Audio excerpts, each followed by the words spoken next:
শুনেছেন এ বেকুব মাইয়া প্রফেসর ইউনূসকে রিসেট বাটন চাপা বলতে বুঝাইছে ইতিহাস মুছে দেওয়া নাকি।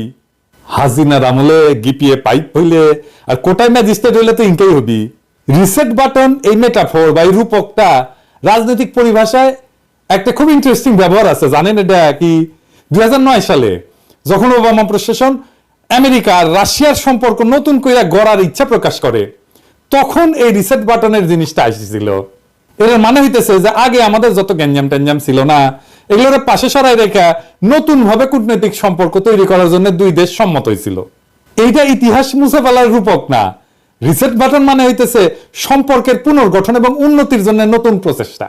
এই হিলারি ক্লিনটন এবং রাশিয়ার পররাষ্ট্রমন্ত্রী ওই যে সের্গেই লাভারভ আছে না, এই হিলারি ক্লিনটন লাভারভে রিসেট বাটন উপহার দিছিল, যা এক নতুন কূটনৈতিক সম্পর্ক সূচিত করার প্রতীক হিসেবে ব্যবহৃত হয়েছিল। এডিটর সাহেব ভিডিওটা না দেখেন না, মূর্খ